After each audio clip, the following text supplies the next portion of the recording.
record button? Thank you so much.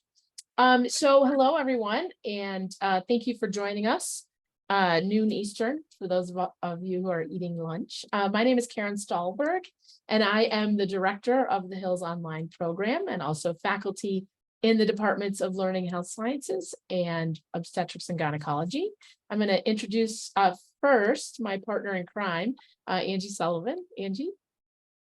Hi, everyone. Welcome. It's so great to have everyone on the call. We got a big group. My name is Angie Sullivan, and I am the HILS online program manager. Fantastic. And then I definitely want to give a big welcome and shout out to my friend and colleague and the graduate chair of the HILS program, among many other things, Dr. Gretchen Pyatt. Hi, everybody. Good to see you. Good to be here. Happy to answer any questions you might have about HILS in general, or also implementation science, which is what I do. Yeah, glad you're here. Thanks. Yeah. So the plan is a very brief promise. It would be called PowerPoint presentation to talk about the degree program. We also will have Allison Brenner, who's one of our current HILS students, joining us probably around 12:30 or so.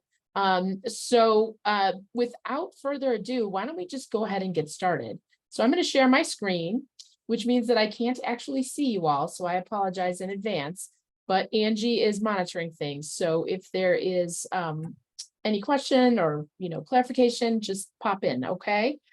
So like I said, we are here to talk about the Health Infrastructures and Learning Systems, or HILS, online Master of Science degree program here at the University of Michigan Medical School. The goal of the degree program is to create leaders and change agents who are going to transform health in this era of data and science and change. So let me make sure we're going forward. So the goal of this really is to help people gain leading edge skills to improve health systems. We are the first graduate program of its kind in the United States. We have this very unique joint and intercalated emphasis on information and social science through this lens of organizational change, meant to improve the health of individuals and populations. The other unique component is that there is a focus on implementation science, as Dr. Pyatt mentioned. The idea here is to provide individuals with the skill set to create innovative system solutions that are going to improve health and health equity. The other nice thing about this online program is that it's flexible. So you can finish the MS program in 1 year or in 2 to 3 years. And because it's online and asynchronous, which we'll talk about in a minute, it means you don't have to move to Ann Arbor. You can stay in your current work location and use actually your current work as some of the foundation for your activities in the program. So HILS started out as a PhD program, so we have students hailing from all over the world. Recognize, though, that the online degree program is only for U.S. citizens and or residents. But even there, we have a wide range of folks from the far East Coast all the way to Alaska. I would love to get a Hawaii matriculant very soon, although the problem with remote degrees is that we don't get to go to Alaska or Hawaii, unfortunately. The learners in the program are also diverse in their viewpoints, in their expertise, and in the way they approach healthcare problems. So we have health sciences and health professionals. We have folks with expertise in information, computing, folks who think about engineering, as well as bigger and more complex viewpoints in terms of organizational and policy sciences, as well as behavioral and social sciences. So this is our current cohort from fall of 2022. I like to call them Team 2 because we are a relatively new program, having admitted our first cohort in 2021. So we have a variety of folks, like I said, from all over, physicians who are looking at therapeutic clinical trials and surgical innovations, adolescent substance use treatment. We have a variety of nurses who are really focused on accessibility and out of hospital care, cardiovascular health and informatics. We have folks who are looking at the business side of things, understanding the impact that healthcare data can have, as well as folks who are sort of taking a time out in their medical training to get a better understanding of healthcare access in humanitarian setting. And we do have a number of people in medical sales or industry who are looking at evidence-based algorithms and health record interoperability. There we go. So we wanted to sort of start with this concept of like, well, what do learning health systems do? What is the work of a learning health system?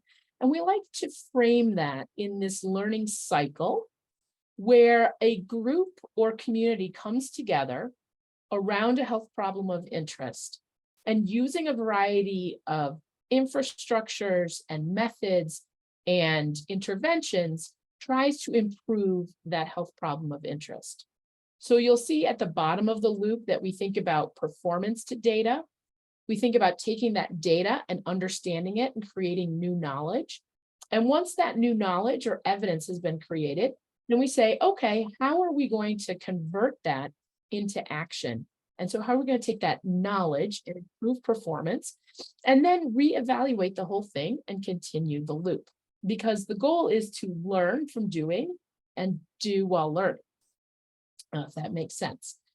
So another way to think about it is sort of this prototypical infrastructure that supports the activities that go on in this learning cycle. So we think about healthcare data for decision-making. We think about policy and ethics for data use. We want to understand how to share knowledge so that everyone can improve, meaning that it's not just certain individuals or certain groups or certain degree holders that can use the knowledge for improvement, but it's really this community that comes together around a health problem of interest. This is where the implementation science that Dr. Pyatt is an expert in comes into play. And then there's also this technology capability to promote change. So let's talk a little bit about the degree program. Because much like our Taubman Health Sciences Library here on campus in Ann Arbor is a big library with no books, no physical books, believe it or not. The online degree program is a fully functional degree program without specific classes, without a time where you come to class and are in class. Actually, everything is offered online and asynchronously, so that you can do things in your own time and your own pace. Although, caveat, the assignments, of course, are due at certain times during the week. But you will complete 27 credit hours in this degree program. You'll also complete a learning cycle project, which is basically an opportunity for you to take the knowledge that you've learned and apply it in a real world setting. And at the end of things, you will obtain a Master of Science degree from the University of Michigan Medical School. The online degree program is meant to help you develop specialized training to make lasting improvements. So we do have this asynchronous learning opportunity, although there are times when you do need to be in sort of virtual time, although not necessarily space, with people for class projects or mentoring or presentations. All content is delivered online through our Canvas learning management system here at the University of Michigan. The advantage is that, again, you have the time to access things on your own pace. You have the ability to review challenging lectures. Things are all contained within that Canvas system. I do want to point out, though, that each class that we have is basically a 3-credit course. And so that means you are going to need to spend at least 8 to 10 hours per week per course. So if you were to try to do a year master's degree, that would be 4 courses in a semester, which kind of is a 40-hour per week job. So if you're already holding a job, right, you may want to consider how to balance all of the hours in a day. I just throw that out there because I want people to understand that This is a very flexible degree program. And there are many people who are realizing that actually they want to do this part-time as opposed to full-time.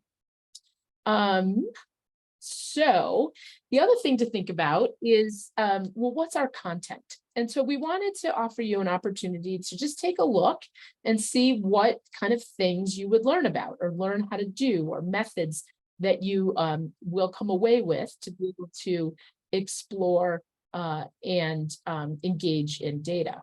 So one of our professors, Vinod Swaran, actually has a few massive open online courses on the Coursera platform. And so he has a new course called Information Extraction from Free Text Data in Health. So think about healthcare records where people enter in notes. That's technically free text. And so how can you take that data, understand it, what things might that data connote or point out to people. The course is basically an advanced machine learning intro and intro to natural language processing. So it's free to U of M affiliates, and those outside of U of M can audit for free. One thing that's important that I want to note is that Angie's going to be sending out these slides as well as links and the recording, so that you don't have to worry about taking notes or that you're going to miss some of this information, because we'll get it to you relatively soon after this presentation.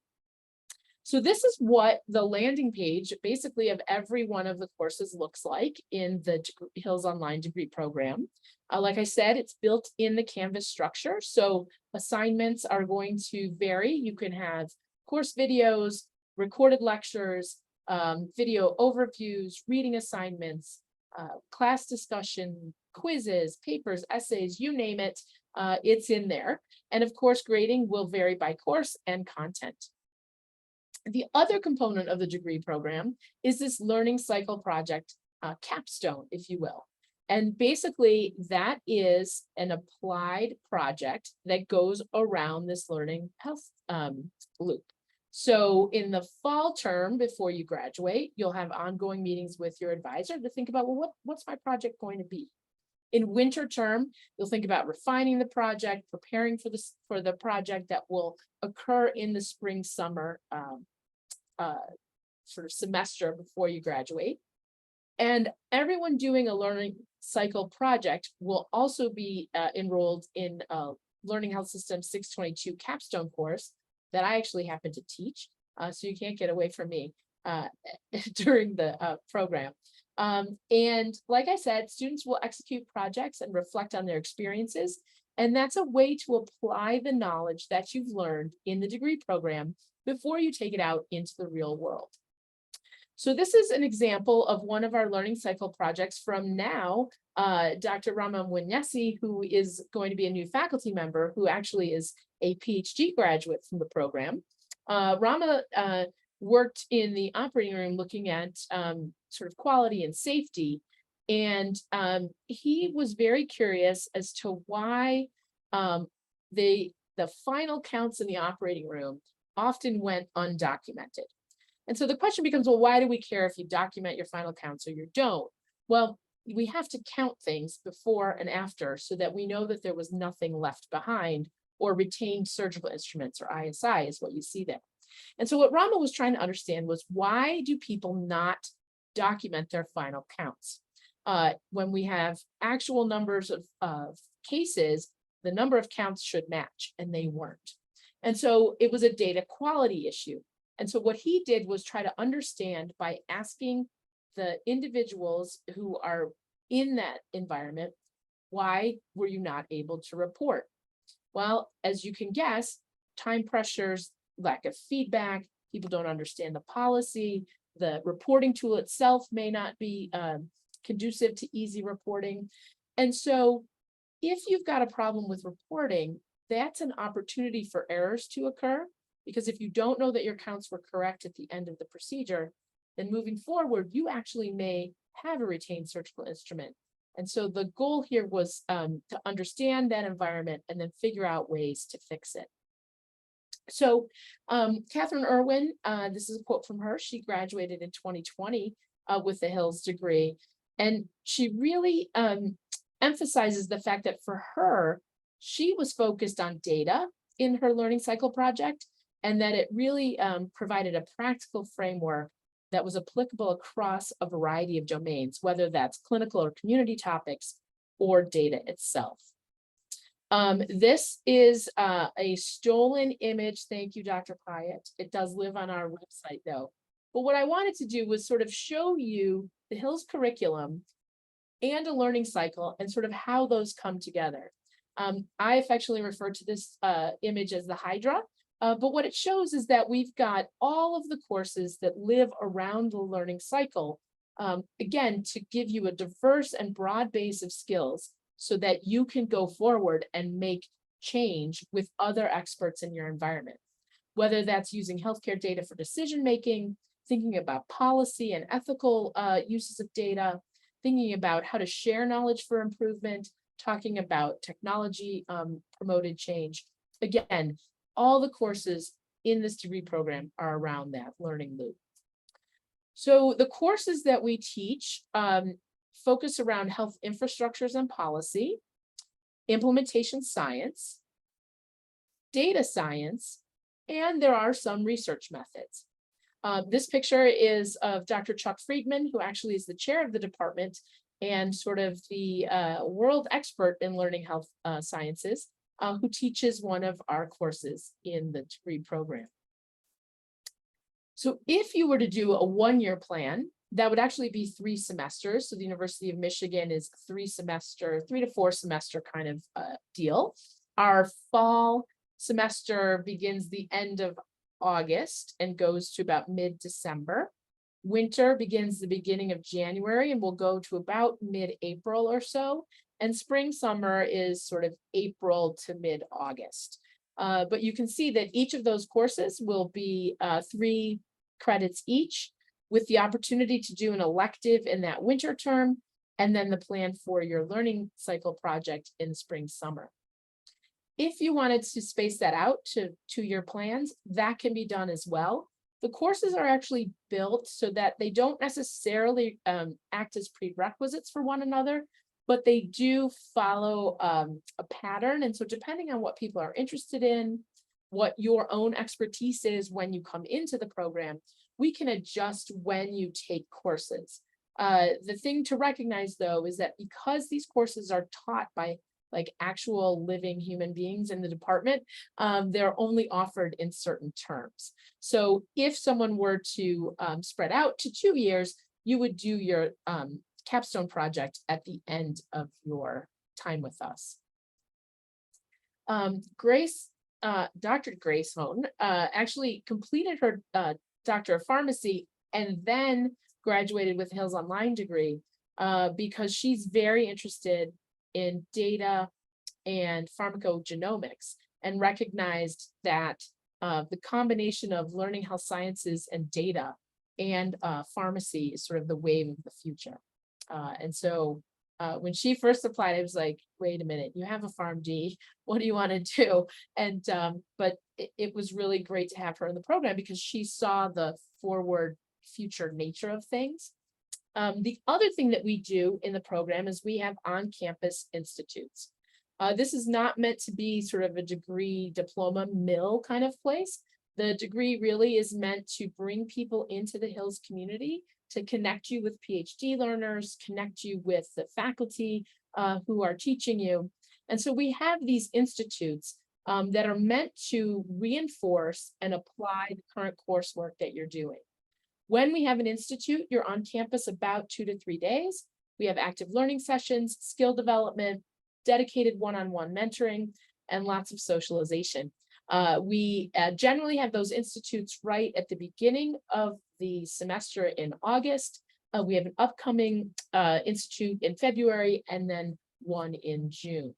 You will only need to attend 3 across the entire degree program. You don't have to continue to come to the institutes, although we love seeing you if you'd like to.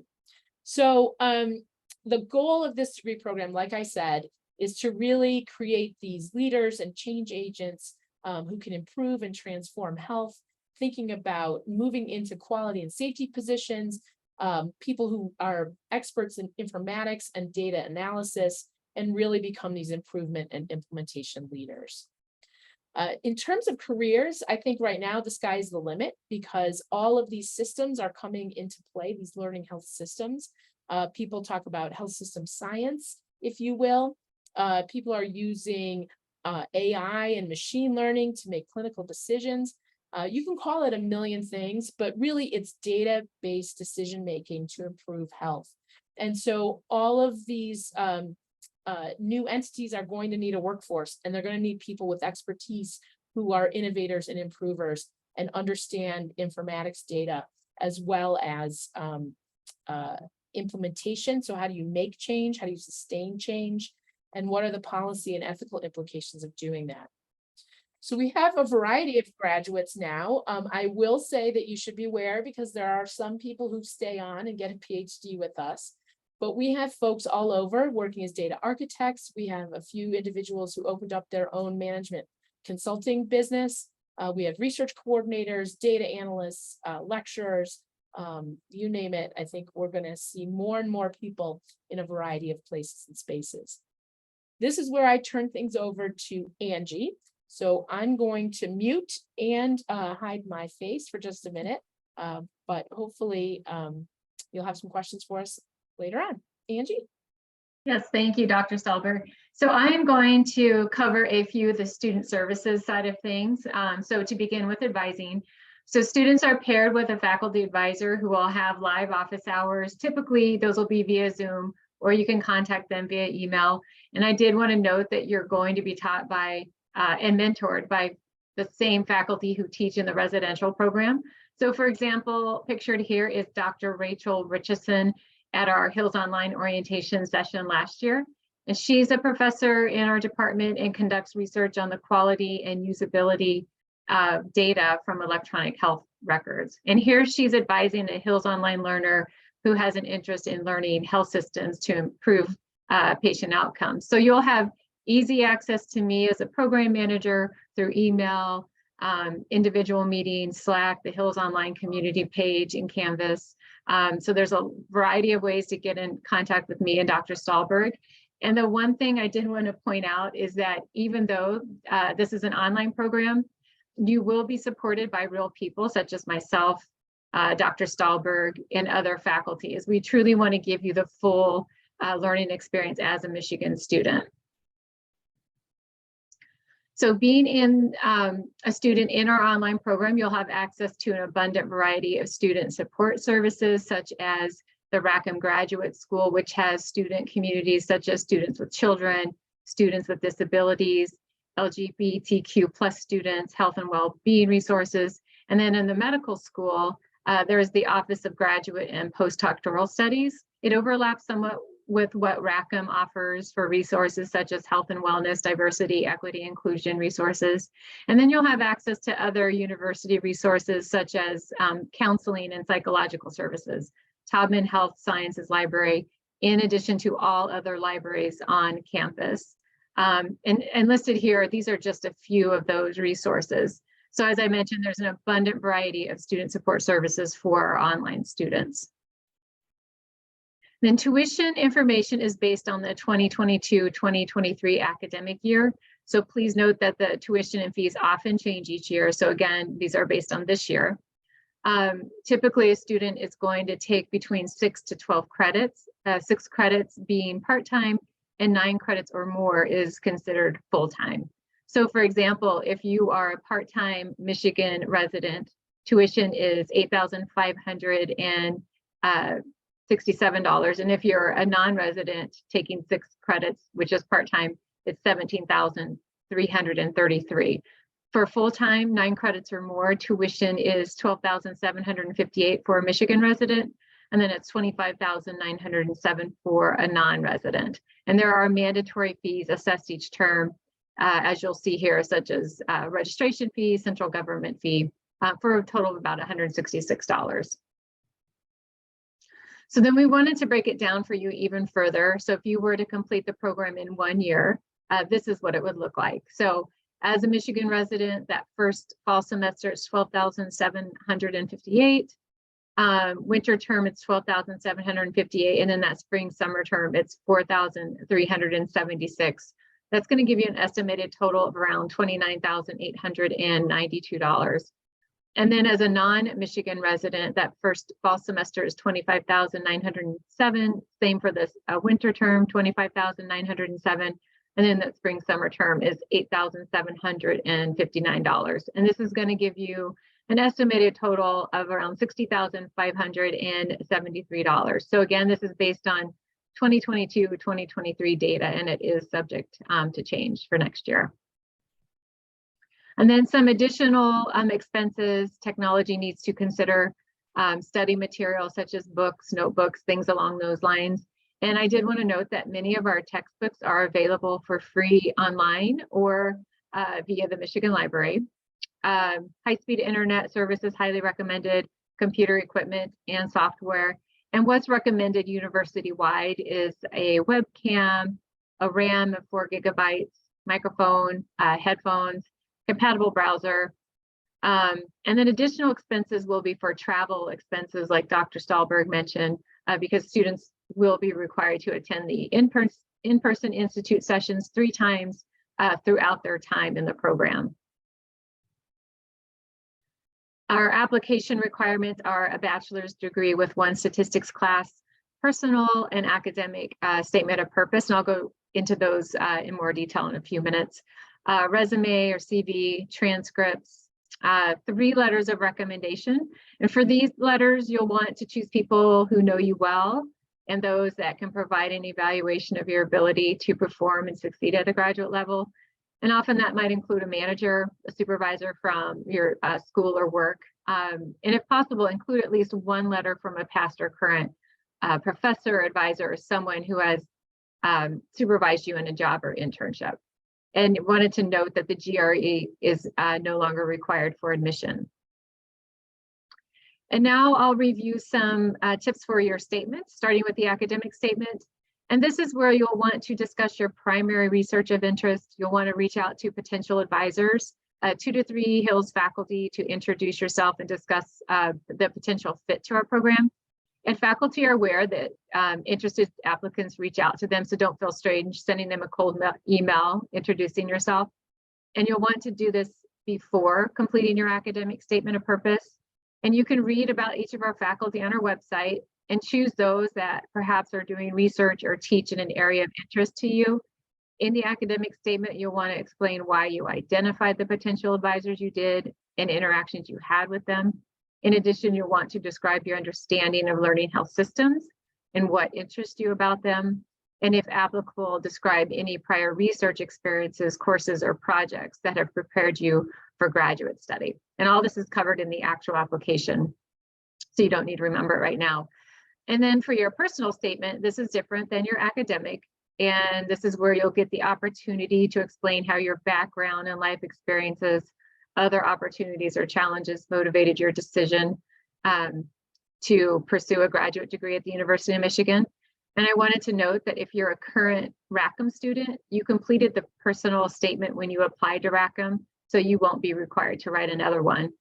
But for the non-Rackham students, you'll want your personal statement to be more of a discussion of your journey that has led you to your decision to seek a graduate degree.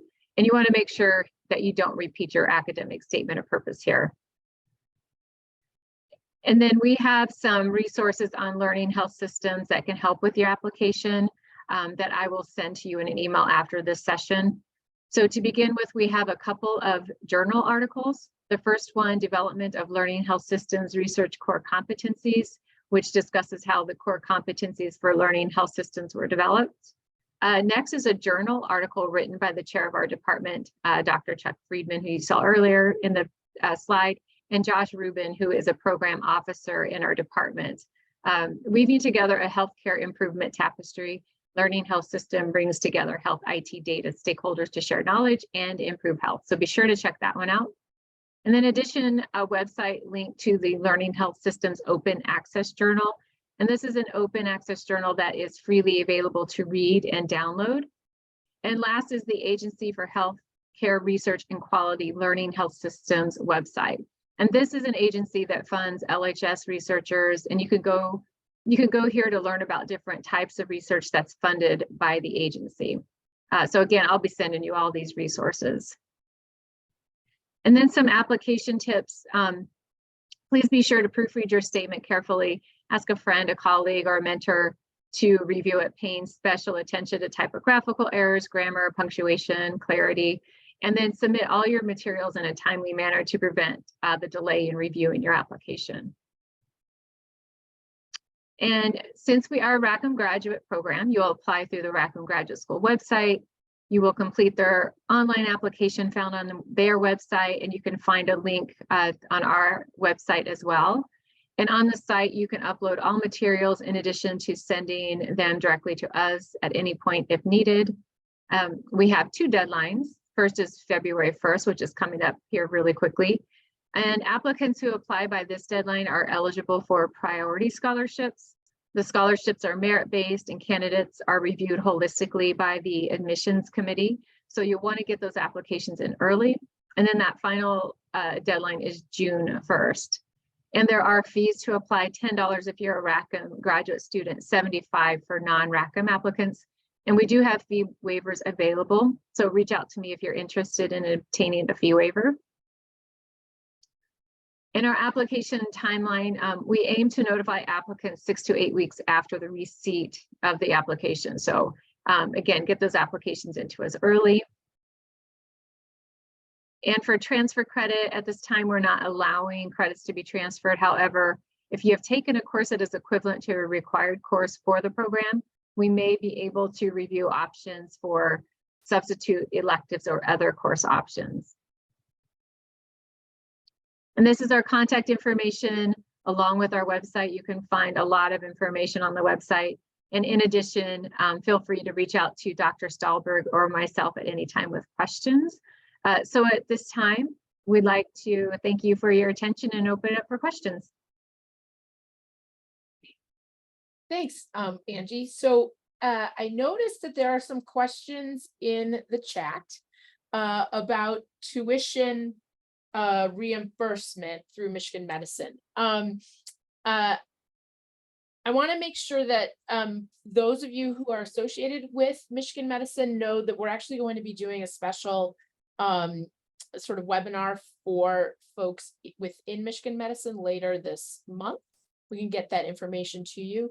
But in terms of, let me address it a little more broadly, because people do always think about, gosh, how am I going to pay for a master's degree program, right? So there are some employers who actually provide resources or reimbursement for tuition, and you can look into that. There are some arrangements that we have with Michigan Medicine where some of the tuition dollars will be supported, but that still means that people need to pay tuition and then talk about either reimbursement through their own employee situation, or because they're Michigan Medicine employees, there's actually a sort of different rate of tuition because that's supported within the institution. In terms of applying, we want to make sure that we get everyone's applications in early. While February 1st is the deadline, June 1 is the ultimate deadline for starting in August. The advantage of getting those applications in by February 1st is that we then have a more holistic view of the applicant pool and have the ability to offer some scholarship support, perhaps, depending on unique opportunities and qualifiers. In terms of, is there a PhD program? The answer is absolutely yes. And you don't have to necessarily do this MS program to get into the PhD program here.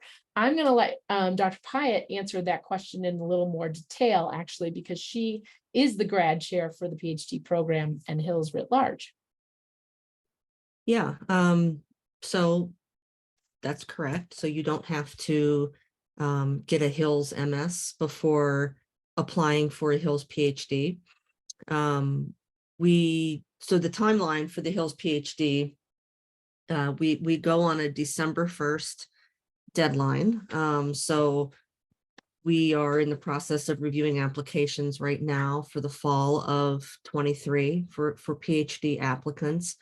That deadline is a very common deadline that basic science departments use for PhD applications. So we're right in line with all of the other basic science departments that fall under Rackham. I will say that we have had students in the past start in the MS program and work their way into the PhD program, and that's always an option. And I think that's an important piece of information, because the courses that you will all take as master's students are the same courses that the PhD students take. So it's the programs are very, very, very similar. So if there is interest in moving into the PhD program at some point, you'll need some letters from your advisor, and you'll need to be thinking about a research idea. And then we have a process that we use to bring master students into the PhD program. And thank you. I just want to clarify that the courses that you take are similar to what the PhD students are taking, but you're actually not in class with PhD students. You're only in classes with the HILS online community. That's right. But what's nice, in all honesty, is that the people teaching the HILS online courses are actually the same folks who are teaching in the residential courses and teaching PhD students, MHI students, MPH, like it's one big happy family in HILS. Absolutely. Other questions?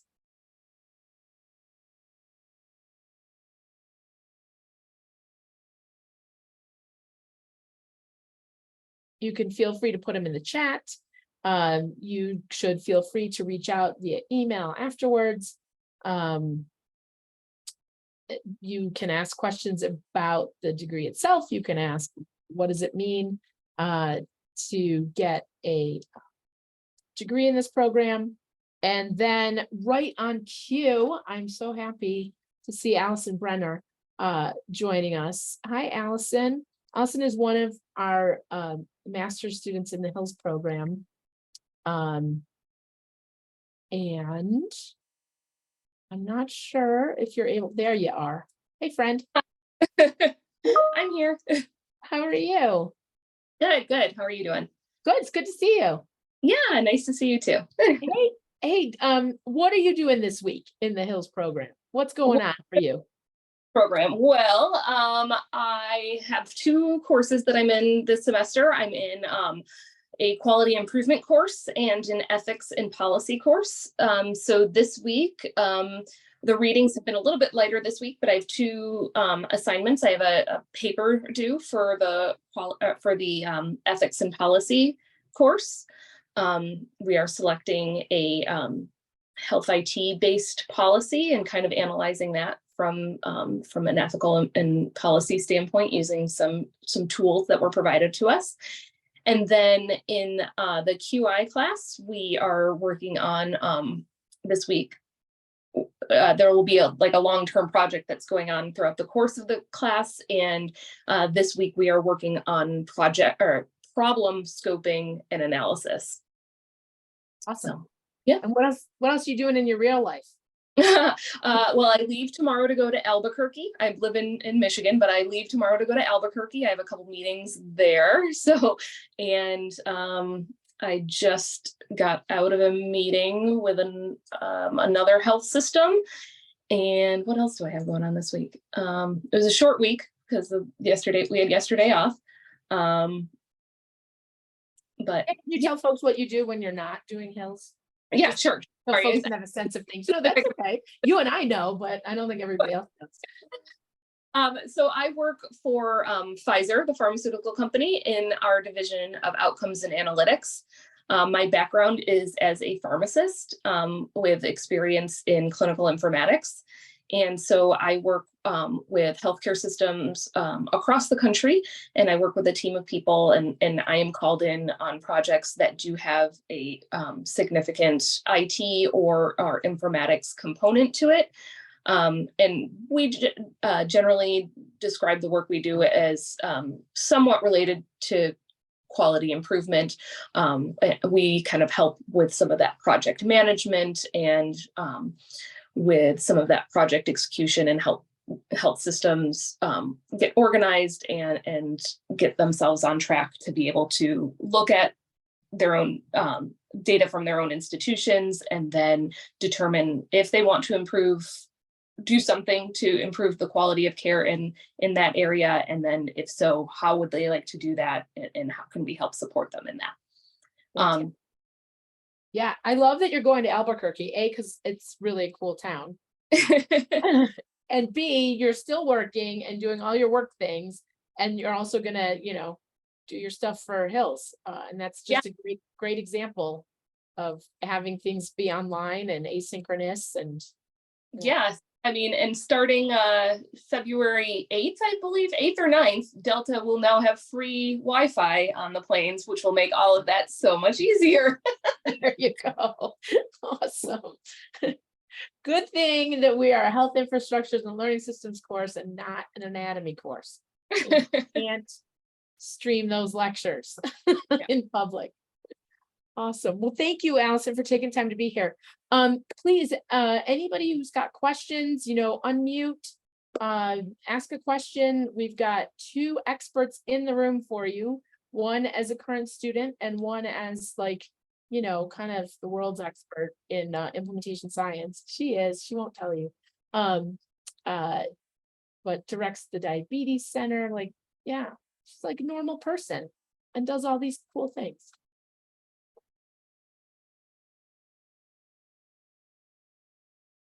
I was kind of interested to hear what some of your interests are, if anybody wanted to share, whether you have interests in analytics or quality improvement or informatics, just to get an idea of what you're thinking.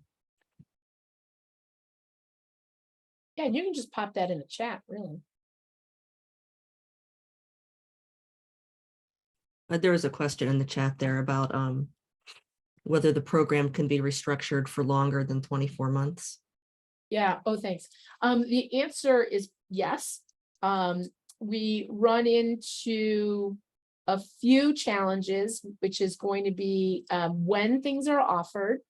And then the other obvious point is sort of how long it would take. So I think 36 months would probably be the longest, just because information may change or the cadence of courses may differ. But yes, we intend to be flexible and supportive and helpful for learners as they figure out sort of what they want to do through the program. Yeah, we've had residential master students take quite a while to finish, especially if they're taking only one course per term. But they finish and they go on to do great things. So I think that's an important piece to know, is that it doesn't have to all be jam-packed into 24 months or 20 months or anything like that. Yeah. And the other thing that, from a curriculum standpoint that we really wanted to be attentive to is the fact that there are folks who are in health system environments where a lot of this information can be applied to their daily work. So it's not necessarily that you're doing projects that are sort of like out in left field. You actually can choose to do projects or examples that are relevant to the work that you're doing. So your employer may find that valuable, right? Which is to say, hey, you're going to work on these improvement projects while we are going to school. So again, practical things. Allison, were you going to say something? Nope. No. Okay. Yeah. And I saw the comment in the chat about reaching out separately. Absolutely. Please, connect in directly with Angie or myself. Always happy to help and think about creative solutions. Our goal on admitting students is not to keep you here forever, right? And is not to admit you and not have you succeed and finish with a degree. I think, that's where a lot of other online programs may differ, where they really are interested in just numbers of people cranking through. That's not what this program is about. We're really about connection and making sure that people are getting the content that they need in a supportive environment that addresses, the future, really. I know that sounds weird, but if you think about things that happened during COVID and how we used healthcare data to improve or predict or anticipate, or how we can use healthcare data to implement change and then measure and monitor that change instead of just reinventing the wheel every single time there's some new evidence that evolves. These are all the things that we're really interested in. And as a student, what I've seen, from my co-students, so I'm on a part-time track, and I had the first cohort of students that went through. There were probably, I don't know, about 2/3 that completed the program within the 1 year doing full-time coursework. And then the rest of us were on part-time schedules. I think we were all basically doing 2 classes a semester. So truly like 50% part-time. And then some of the classmates that I've met this year, in my second year of the program, there are some that are doing 1 class at a time for now. And, depending on work and personal life, who knows, maybe they pick up and do 2 classes in a semester if that works out for them. But so I have found the program to be very flexible and very accommodating to those types of changes. Yeah, thanks.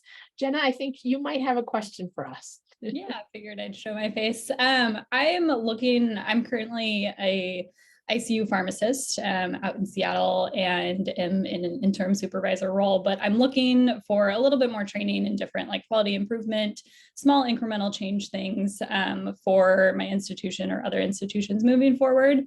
And I've been looking at other like quality improvement certificates and stuff and other programs like at University of Washington, other places. So I'm curious kind of what your thoughts for your program are on. I know you've talked about, being able to just use it in day-to-day work, but why this program over other certificate programs or other master programs? Yeah, absolutely. So I think those other programs are really focused on one arm of the loop or one sort of component. This is really the only degree program that combines all of those things. And what I think is rich about that is actually the ability to speak different languages, all in the effort of getting to the same place, right? So while clearly I am not a computer expert, I do not speak in ones and zeros, right?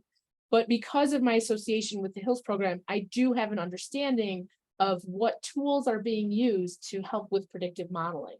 And so when I'm working with colleagues and thinking about solutions, I understand their area of expertise. I understand and can crosstalk with my other colleagues, right?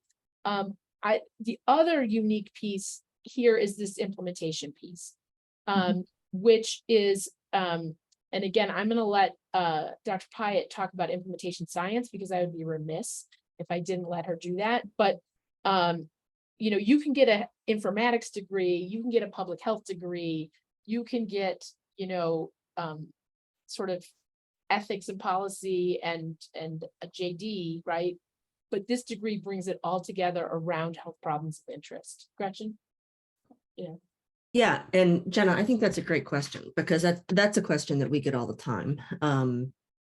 And similar to what Karen said, I th- I think, and I'm not like 100% sure, but like I'm like 99.9% sure that we really are the only degree program that combines both the technical side of healthcare and also the social side of healthcare.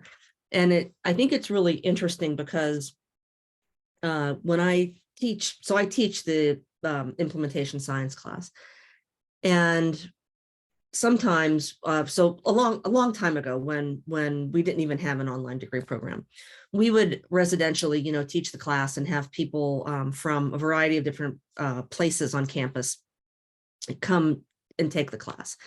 And the people who were coming from the School of Information they struggled a ton because they did not have any kind of clinical or health knowledge.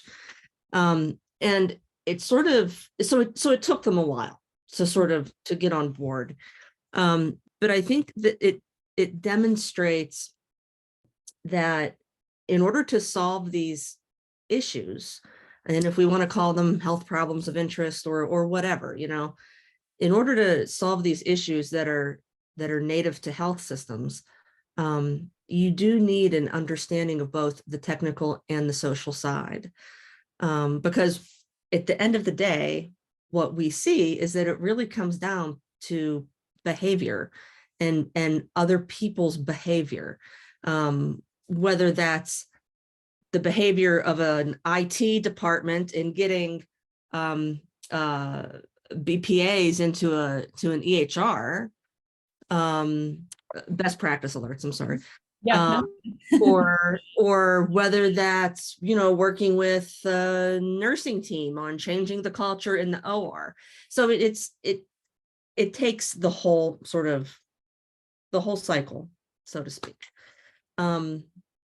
And one of the things I was going to say is when I look at other degree programs, and there's a couple in implementation science, like some certificate programs and things, and there's definitely big degree programs in informatics and public health. And when I talk to students, and like I talk to a lot of students, when they ask me, should I get a degree in HILS or should I get a degree in public health or informatics or, one of these other fields, I tend to tell them, like, if you are truly interested in changing the health system and figuring out ways to solve problems in a health system, then HILS is the degree that you need, because we train the students how to do that. My background is in public health, so I'd be the first one to be like, no, go get a degree in public health. But truly, if the interest is in health systems or like organizations in the community, or HILS is really going to prepare you for those types of positions and solving those types of problems. Yeah, thanks, Gretchen. Jenna, any other questions? I'm mindful of the time for everyone. No, thank. Oops, you muted. Oops. Thank you both for answering that. No, that's it. Yeah, and we love PharmDs, just saying. Good. Yeah, absolutely. So in the last few minutes, anybody else want to ask a question? There's some folks in the chat who said that they're going to reach out individually, which is perfect. Because people have unique circumstances. But any specific questions that we might have missed?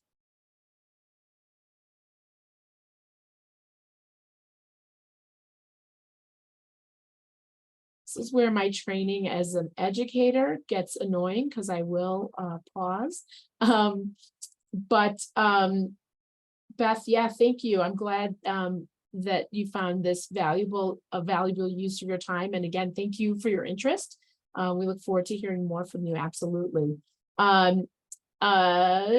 Angie, any chance you could put information in the chat about when the session is for Michigan Medicine folks? Thanks. As we like to do with this program, if you want to head out, you absolutely may. Just like you do in class, people come up to the podium afterwards to ask questions. So we're going to hang back for just a second for those of you who might want to ask questions.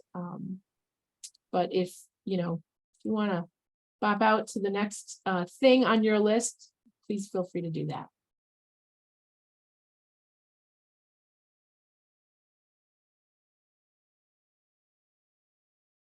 You bet, Michael. Thanks again for your interest.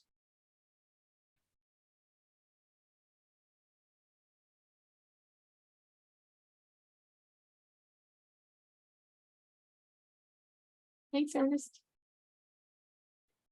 We can stop the recording, I think. Unless everybody wants